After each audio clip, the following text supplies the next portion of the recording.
เงินคือผู้เราพี่น้องเพิ่นถามมาจะเป็นจำนวนเงิน 1,000 บาทพี่น้องเนาะฝากมาให้ทางน้องตุ๊กเพิ่นที่ได้คิดว่าสิให้ทางน้องเพิ่นพาไปหาหมอนะเพราะว่าต้องได้หาเดือนแล้วยังไม่ได้ไปหาหมอจักเทื่อมีแต่ว่าแค่ว่าจะซื้อเป็นโลกับบี้แดงซื้อข้าวแน่แล้วก็เก็บกำไว้ซื้อข้าวซื้อเก็บไว้พูดว่าทีมงานถือว่ามีทางผู้รักผู้ใหญ่เพิ่นทานอื่นมากสมทบกันแม่นะไปหาหมอมีจังหู้แน่เนาะไปเอ็กโกเบิ้งแม่นี่ก็อยากให้ซื้อแนวกินแนวหล่มลุงแน่แด้มังหมอมังไม้เนาะสิ่งที่มันมีวิตามินโอ้โหจะเป็นอะไรใดดิแม่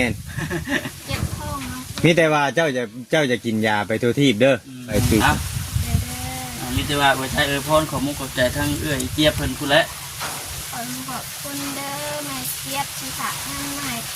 ลูกฝากมาจะมีคนกับในวันเข้าเด้อค่ะ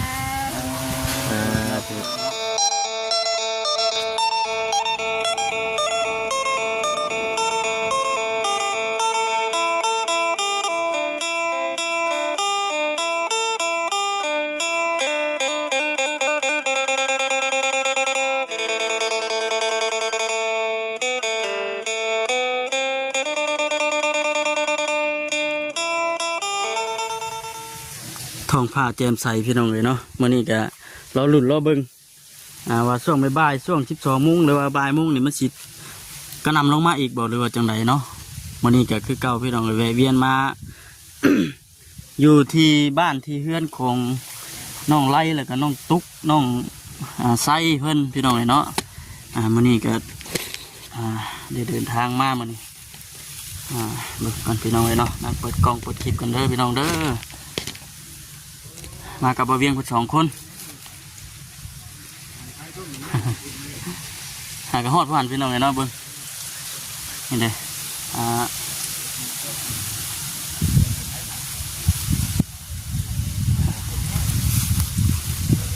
พี่น้องไงเนาะก่อนอื่นกันมิแต่ว่า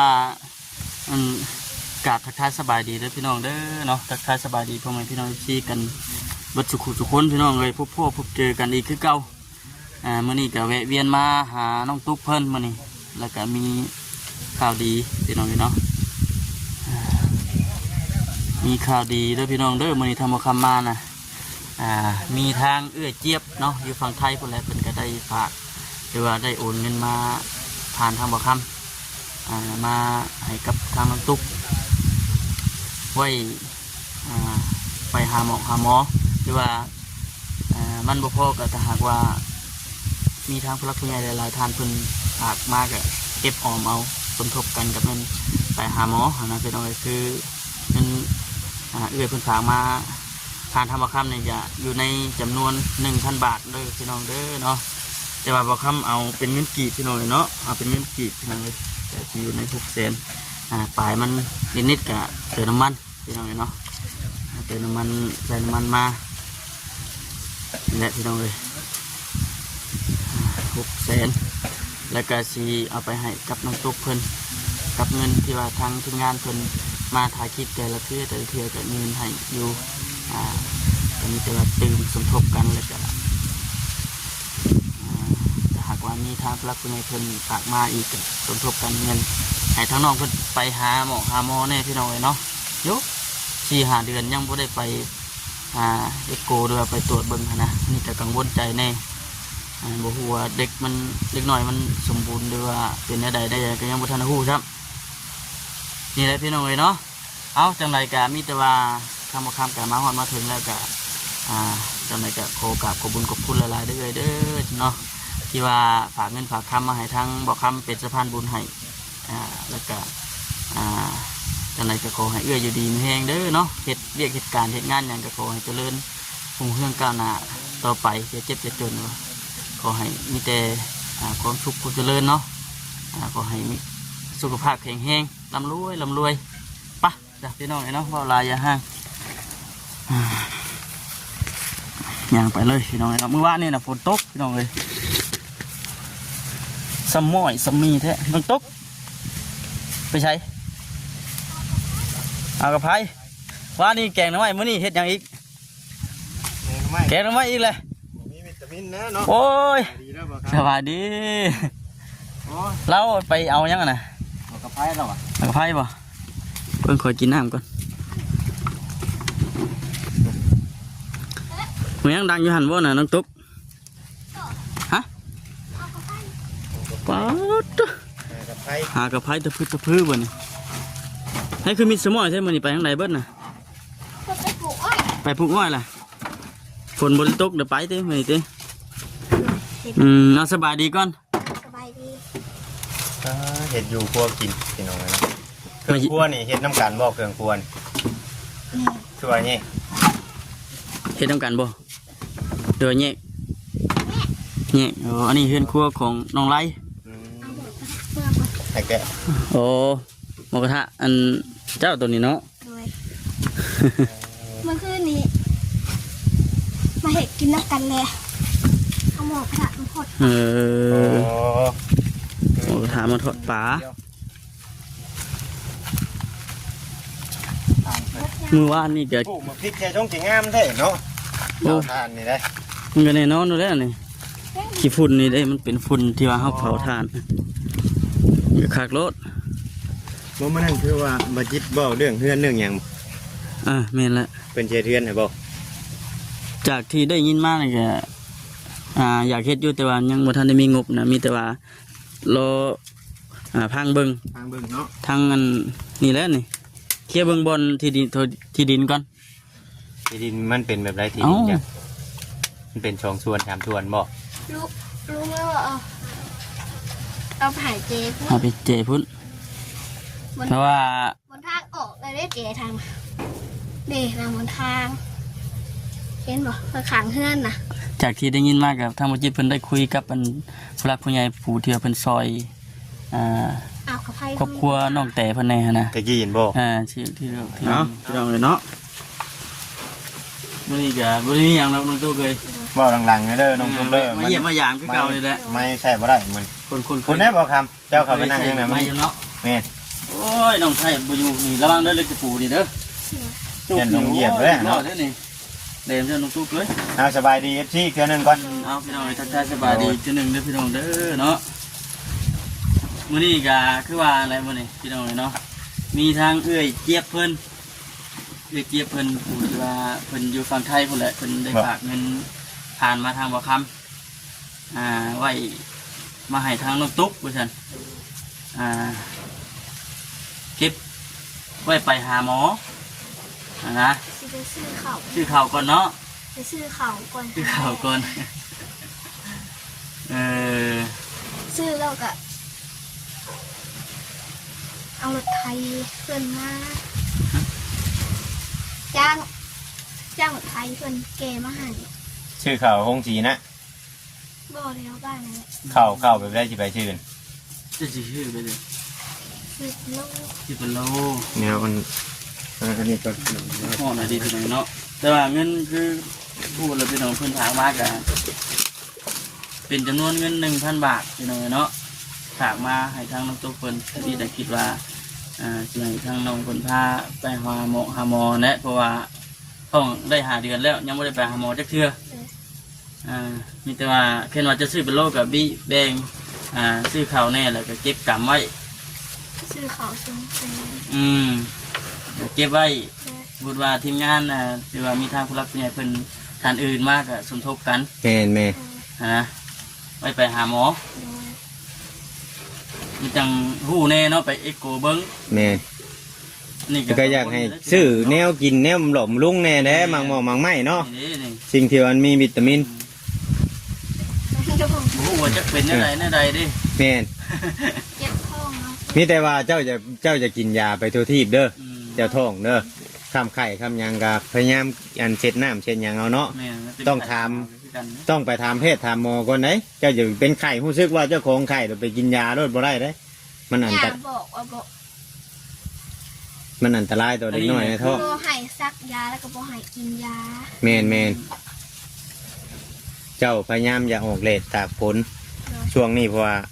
อากาศมันก็เริ่มเปลี่ยนเนาะบอกครับ มีแต่น้องๆเพิ่นพากันดูแลกันเองนะ แม่ อยู่บน บ่ได้มีรักเมียคน เจ็ อื่ บ น ท้องเมื่อคืนนี้12 โมงก่อนฮอด2 โมง เจ็บแบบไรน่ะ เจ็บไปเลยเจ็บไปหน่อยมันก็หยุดไปหน่อยก็หยุด เนาะ เจ็บหน่อยๆก็หยุดเจ็บหน่อยๆเป็นจังหวะบ่ โดย โอ้ เอามีแต่ว่าเก็บไว้ เจ็บไว้เด้อล่ะเด้อเจ็บไว้สิ เอา ไปเด้อ มีแต่ว่าไว้ใช้พรของมุกขอบใจทั้งเอื้อยเจี๊ยบเพิ่นผู้และ ขอบคุณเด้อแม่เจี๊ยบที่ฝากให้ใหม่ลูกฝากมาสมีคนกับในวันเข้าเด้อค่ะ ถูก เนาะ น้องชายเป็นบ่อยู่มื้อนี้เนาะ ใช่มันบ่อยู่ครับ แม่ ไป น ปลูกอ้อยไว้ซั่น ไปปลูกอ้อยค่ะปลูกไก่เลยออกมาเนี่ยว่าไปใกล้เมีย อืมเน โต อะ ตอนนั้นมัน1 โมงสิมาเยี่ยมเบิ่งครับว่า อ๋อบ่ได้เพิ่นสิมาจอบเบิ่ง โด เพิ่น ย ขี่รถจักรไปบ่ โดย เอ อ๋อ อ ก็ยังไงว่าไปเฮ็ดเวียกแน่เด่นมาจอบเมียแน่ คันนี้ผู้ที่อยู่เพื่อนในกับบ้านนั่นติ แม่น มันแน่นี่เด้อพี่น้องพี่น้องเมียอยู่ผู้เดียวสิได้อนี่ เพิ่นส่วนไปมื้อเช้านี่โบอยากไปน้ำเพิ่น เป็นจังได๋ เจ้าบ่ไปก็ย่าอ้ายว่าจักหน่อย คนแล้ว มันนั่นนั่นเนาะ มาแล้วก็เอาแล้วก็ลุงแล้วก็เพิ่นนั่นแหละ อืม มันบ่คือเฮาผู้หนึงผู้เดียวได้เนาะบ่เวียง โดย แค่น่ะไปอันนี้บัดมีคนน้อยอยู่ในท้องในสายอยู่บัด แม่นแม่ แต่ น มันพลิกพลาดอันมาไหนโว้ยยังได้กูเก่าอีกบาท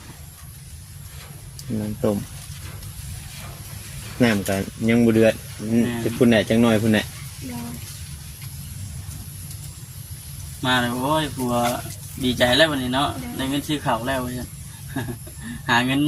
น้ำก็จะหมดทันเราก็ได้ โดย ซื้อมาแต่ละเทื่อนี่แบบว่าชุมเจ้าอันนั่นบ่ชุมเจ้ามารวมกันกินน้ำกันเบิดทางครัวปู่ครัวลุงนี่บ่พ่อป้าของใครของมันบ่ โดย อ๋อ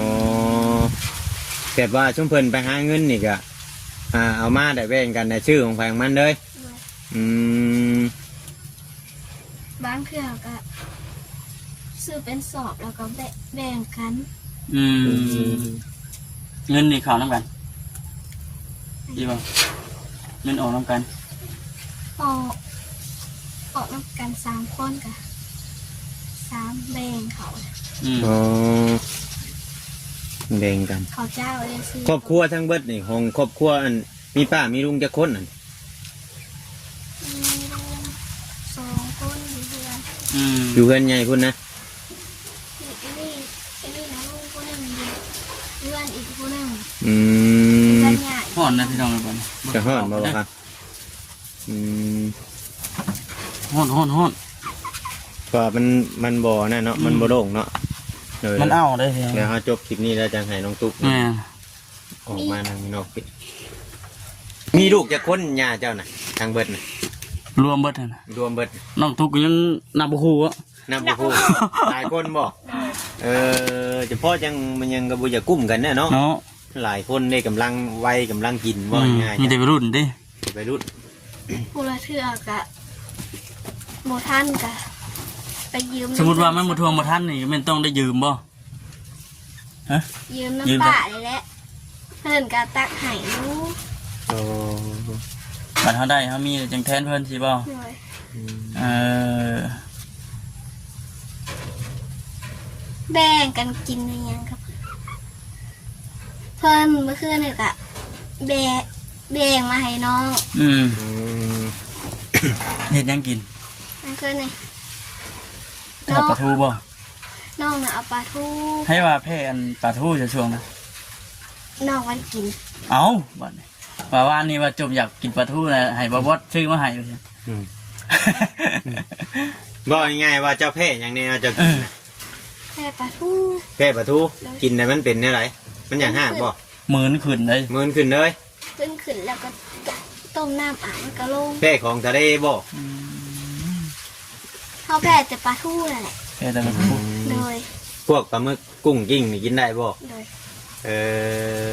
เจ้าอยากกินยังไงแบบว่าคนท้องความรู้สึกของเจ้านี่เจ้าอยากกินยังไง ถ้าอยากกินน้ำปั่น น้ำปั้น กินน้ำปั่น อ้าวมันก็บ่ยากหรอกน้ำปั้นเนาะ ได้โบมี่ได้ฮัน บ่มีบ่แถวนี่ โบ นี่ โอ้ย หันออกไปทุกสิมีด้วยนี่ โบมี่ แล้วเดี๋ยวแชร์บันเฮาเข้ามามื้อหน้าชื่ออันอยู่แกงเฮ็ดนี่เนาะ แม่น มาต้นน้ำปั่นพี่น้องเลยคิดว่าเพิ่นสิอยากแนวอัน แนว แซ่บ ลูก แน แน ว ว แบ กิ บ นยังชุดที่มี อยาก เฮีย อยาก จริง น้ำปั่น เรื่องแหละ บ่ได้กินแต่โดนนะ เลย เอาแล้วอ้าวเจ้ากะบ่ใช่ให้ผัวเจ้าไปซื้อให้แท้ เนาะผัวมาตอนเว้นก็ให้ผัวไปซื้อให้ เรื่องค เอ้าว่าสิมาเยี่ยมฉัน ำมาเยี่ยมเพิ่นกับ แบบเพื่อสิไปพุ่นมันมาไกลติ โดย เออก ลับไปกลับมาอีกเลย โอ้เห็นก็นะเพื่อไปแต่บัดไปเฮ็ดเวียกก็สิบ่ทันหมู่เนาะ แม่น โดย อืม รถปลูก2 คันพอดี บ่ โดย ปลูกอ้อยปลูกแรกเลยมันเข้าสู่ฤดูตัดบานเลย โดย น่าจะขอถามอีกเรื่องหนึงอันปันดินน่ะเป็นอะไรอันคือเพิ่นคือบ่ให้มาอยู่ทางนี้คือให้ไปอยู่ทางนั้น บนทางมันเที่ยวบ่ได้ได้ทาง เที่ยวบ่ได้แบบไร เที่ยวไปเป็น ผู้บนทาง เพิ่นจะให้อยู่เบื้องนี้ โดย เบื้องนี้น่ะมันออกพุ่นบ่ได้บ่ออกพุ่น ดินเพิ่น ดินไปตัวนี้น่ะบางชุมเจ้าเฮ็ดเตานี่ ว่าดินอันเดียวกันวัดน้ำตุกขาหอดอัน แถว น้ำสางเจ้าพุ่น แถวน้ำสางมันยังนี่ดินไผจ้ะ ดินเพิ่น ดินไผ ขางน้ำสางอะดิน บ่เบื้องนี่นะเบื้องยังว่างเบื้องเตาน่ะ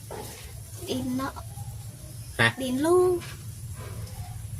ดินน้ำแต่ก็น้องไล่อะนะ แต่กี้คือว่ามี แม่ ชื่อน้อ มั ง นจ่างไก่ควนไผ่จุดถาดนะ อ๋อเพิ่นสิไว้จุท่านทางนี้น่ะ แม่น คือตะกี้นะพากันเว่าแล้วว่าแค่ว่านอนอยู่นี่นะมันสีมีควันมีอย่างในบริเวณเพิ่นเฮ็ดทานอย่างเงี้ยมันใกล้เลยทางFC หรือก็ทางผู้รักผู้ใหญ่เพิ่นแนะนำให้ไปพุ่นเหมือนมัน ไปเบื้องนั้น มันไกลจากคอนเต่าแน่ชีวิตโดยเพิ่นก็อยู่ ถ้า ฮะ ว่าง่ายๆเด้อในความคิดของบ่เวียงนี่ถ้าแม่งเผาทานอยู่เบื้องนี้น่ะไปอยู่เบื้องนั้นมันเป็นใกล้มันก็ควันมันก็ไปพุ่นคือเก่า บอ น้องคนว่ามันบ่มีควันบ่มันเปื้อนให้พูดบ่ มันลงมาทางไหนดิ โอ้โหมันทันในยามมันเนาะ เออ ลมมันทันได้เต่าทิศได้ล่ะ เออ สมมุติว่าชุมเจ้าไปเผาทานอยู่เบื้องนั้นมันก็สิลงพุ่นเลยเนาะมันบอกยังไงว่าชุมเจ้าบ่อย่างง่ายบางเตา อ่า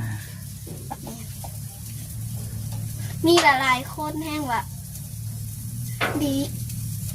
แห้งแล้วไปอยู่ไกลลานไหคืนน่ะ อืม แค่เพิ่นไหยังตอนชีวิตเด็กนะเมื่อคืนนี่ก็ไห อืม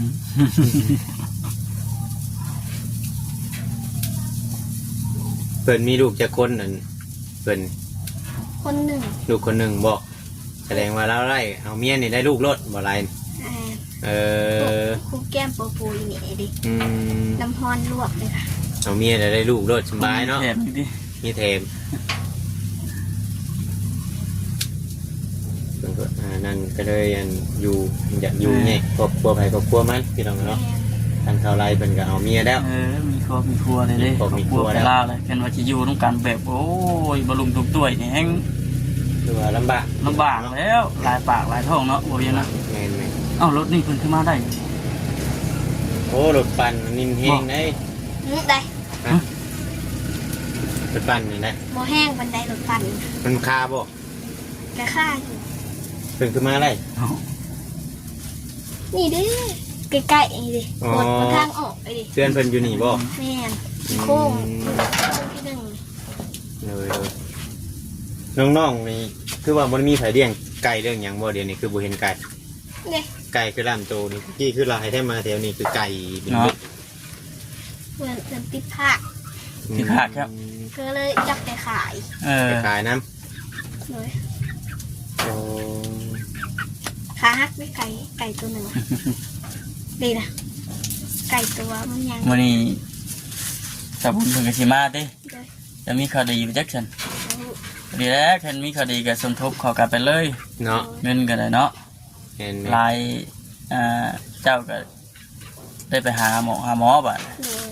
ความรู้สึกเป็นอะไร จัง แบบว่า จังบ่กังวลใจแน่ ว่าตาเฮานั่นนี่แบบว่า มีอันคน มีคนน้อยบ่ ให้ เออ เป็นอะไรความรู้สึกจะ ใจ ดีใจบ่ ใจบ่อืมแต่กี้คืออุกอยู่บ่ ตุ๊กอยู่ เออ ปินหน้าอวยหน้าไปหาไผก็จักสิเฮ็ดได้จักสิไปขอไปยืมน้ำ เดี๋ ไผ ยว เด้ เจ้าบ่ได้ติดต่อมาเลยบ่ บอก อืมช่วงที่เห็นคลิปเห็นหยังเนาะ เอ้ามือวานนี่บ่คือได้ยินทำบ่เบียดเพิ่นว่าแม่น่ะดีบ่น้องแต่ให้เจ้าเอาลูกออก แม่ อ่ะให้เอาลูกออกเล แล้ ยว โทรมาหาไผ เจ้าบ่โทรหาไผ โทรมาหาน้องแต่ ตะกี้พุ่นบ่ แต่ขายดิน แต่หาดินบ้านดงแง้วพุ่นบ่ ก็แต่ฮู้ว่าท้องใหม่ๆเพิ่นบ่ โดย2 เดือนแล้ว สองเดือน อืมโทรมาก็แต่ตะกี้แล้วบ่ได้ว่าบ่ได้โทรมาเลยเดี๋ยวนี้ โดย เออ เพิ่นบอกน้องว่ากินยาออก อืม บ่ต้องคิดดอกเรื่องนั้นบ่ต้องคิด เนาะ อันนี้พอแล้วมีแต่ว่า แต่น้องฮู้ว่าแม่เพิ่นมาเกิดน้ำแหละน้องบอกว่าบ่เอาออกน้องว่า แม่ ยังเอาแม่ เจ้าฮู้ได้ในไรว่าแม่เพิ่นมาเกิดนะ เพิ่นมาบอก เจ้า ฝันบ่ แม่ อ๋อ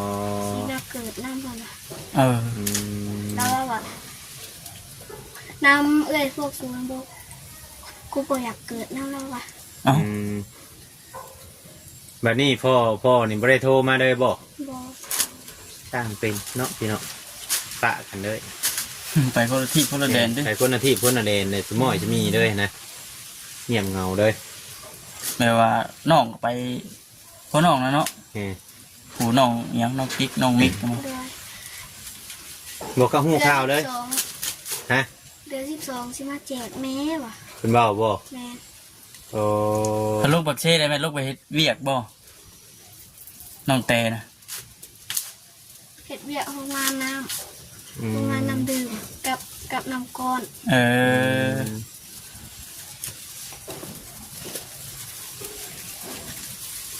น้องเดียวนี่ก็บริสุทธิ์โทรศัพท์นะ บ่ เลย ก็เลยบ่ได้คอยติดต่อกันปานใดตั้งแต่เจ้าท้องนี่ก็บ่ได้เพิ่นก็บ่ได้อันติดต่อมาเลย มีแต่ให้คำแนะนำมันตั้งแต่กี้พุ่น เลย ให้ออกช้าติมีความรู้สึกในใดมื้อน่ะ ตัวน้องบอกว่าอย่ามันจะเลี้ยงเอาคนเดียวนะเป็นว่านะ เออเออ ป้าแล้วว่าสีเบิ่งซอยแล้วว่านะ อืม อืม เออเนาะผู้เพิ่นที่ แม่น เคยเลี้ยงดูเต่ามาก่อนแล้วแหละ ๆโดย มีให้คำแนะนำอีกอยู่หรอกเพิ่นก็ได้เพิ่นผ่านมาเลยเด้น้ำพุทธบเวียน คนละเดี๋ยวจบคลิปนี้เดี๋ยวจะให้ทางน้องทุกคน มาต้มเนาะ ต้มหน่อไม้พี่น้อง มีคนเสียเนาะเมื่อนั้นนะ พี่ใช่ อยู่บ้านนั่นน่ะเด้ นั่น ใกล้ๆบ้านโดงแนวนะพิษตะขอ กิจกรรมบ่ แม่ โอ้ ตะขอ4 มื้อได้ปรับ4 มื้อ ใช่เสีย เพิ่นกิน แม่บ่ ฮะ แม่ผู้เป็นแม่บ่ บอก ลูกบ่ คนใกล้ คนในลูกใหม่ แม่ คนในลูกไม่เนี่ยเพิ่นไปกินปลาคอ แม่ แต่เพิ่นพิษกรรม 4 มื้อได้ลูกอ่ะ เดี๋ยวลูกเพิ่นได้ยังอยู่บ่ ยัง แต่แม่เสียแล้ว แม่ เวลาเจ้าได้ลูกได้หยังก็ให้ระมัดระวังนะจะไปกินตัวที่ได้ ไม่ได้กิน ยากไหม แนวใดมันนั่นไหนมันกอมยากขึ้นอย่างนี้ แม่ เนาะ นแม่นแม่น อันตรายเด้อย าบอกว่า มีแต่กินได้นะกินไก่ ขาเอาสดๆเลยนะ ทำชื่อน้ำตลาดก็บ่ให้กิน ต้องแบบไก่เฮาหูจักเฮาเห็นว่าเป็นไก่สีดำทำไก่แดงก็พิษอีกได้เพิ่นบอกแม่ เด่น ไก่แดงไก่ขาว ไก่นี่แหละ ไก่แบบนี้กินได้เพิ่น การหัดกิน เออ แล้วก็ เนี่ยแต่คนคือว่าเนี่ยเนาะ แล้วก็เจียวหัวขาน้อย พวกค้าใหญ่กินบ่ได้ ข้ายังกินบ่ได้ บอก เอาอะไรนะ มันอ่อนๆนะนะ ลูกค้าอ่อน แม่น อืม เป็นลูกค้าแก่ได้กินบ่ได้โลดรีดแข็งพ่อบาท โดย มาไปเลยพี่ตรงนี้เนาะ ไก่ตัวนี้แหละมึงเศร้านี่ไปขวบมันเขาเฮา อืม ไก่ตัวนี้แหละ ชมวัดข้าว โดย เวลา หนึ่งก็นั่งเฝ้าได้เนาะ เออ เมื่อเช้านี่ล่างถ้วยใกล้หัวเขาเลย จังโมงตื่นนอนน่ะจังโมง หาโมง 5 โมงเช้า โดย โอ้ตื่นแต่เช้าใช่ปะ เกียมให้ผัวไปเฮ็ดเวียกเนาะ ต้องนึ่งข้าวให้ผัวบอก ตามจงจำแจ้วให้ผัวไปเฮ็ดเวียกที่บ่ฮะ เจ้าต้องอันบอกผัวจะนํได้บัดนี้ข่อยท้องข่อยยังได้เบิ่งข่อยนํให้เจ้าลูกหนึ่งเปลี่ยนข่อยนํสิ บอ ฮะมีแต่ว่าถ่ายเพิ่นเอาซอยตอนลูกออกมานะน้องตุ๊กนะ โอ้ยต้องบอกผัวนํได้บ่เนาะ เออ ต้องซอยกันได้ เปิดลุกมาเมื่อเช้าเลยเพื่อนทาไปยังหายซอยยังบอน้องบอกว่า ตักน้ำไว้ใหายกูทั้งหนึ่งเพื่อนกับตักไว้เคยกับเพื่อนก็ไปมาไว้ครับส่งพับเสือเพื่อน เออ FC เพิ่นก็ชื่นชมเขามาหลายอยู่เลยโอ้เด็กน้อยคู่นี้ก็หักแพงกันดีดอกอยากที่เบิ่งเพิ่น แม่นเพราะว่าหนึ่งมาน้องตู่แล้วก็ฮู้จักเฮ็ดอยู่เฮ็ดกินเนาะ เฮ็ดอ ฮู้ ยู่ จัก กิ เฮ็ น ดหยังเฮ็ดกับข้าวกับน้ำ อืม ให้ผัวกินว่าง่ายผัวมาแต่ทำงาน มาแต่เฮ็ดเวียกเมื่อยเห็นเมียเฮ็ดกับข้าวกับน้ำก็มีกำลังใจเนาะ โอ้มีเหือมีแห้งพูดแล้วป่ะ โอ้แต่เบิ่งแยงกันหักแพงกันมันก็ถือว่าเป็นเรื่องดีพี่น้อง แม่นนะ ก็บ่มีไผอันนั้นดอกเรื่องลูกเรื่องเต้าก็ได้ออกมาก็ซอยกันเบิ่งกันแย่งนี่แหละป้าลุงหรือว่าปู่ๆย่าๆนี่แหละเนาะ แม่นนะ เฮาอยู่น้ำเพิ่นก็นับถือเพิ่นจำพ่อจำแม่เฮาผู้หนึงก็ ค่ำนี้เสียงานออก เชียร์หยังมึงนี่บ่ โดยอาหารแตง แม่น มานี่แหละอ้อยอันนี้จะเอาไปใช้ไปขายบ่ ไปคล้ายเห็ดน้ำอ้อยปั่น อ๋อ มีผู้หัดซื้ออยู่เด้ อืม ปลูกลายๆก็นี้ดอกกันน้องโตกระบาดอ้อยธรรมชาตินั่นมันคืออ้อยกับเจ้าฉีดยาเนาะ แม่น นั่นลำใหญ่เลย ๆนี่อ้อยธรรมชาติบ่ได้ใช้ปุ๋ยใช้ปุ๋ยมัน ซีเอาหลดปลูกปีน ไปฉีดให้แต่ยาอ้อยคนอื่นบ่อย่าอ้อยเจ้าของมันบ่ฉีดยา สิปลูกตามธรรมชาติพวกคนวะ เออบ่มายันบ่อยากใช้ยาอยากกินเองบ่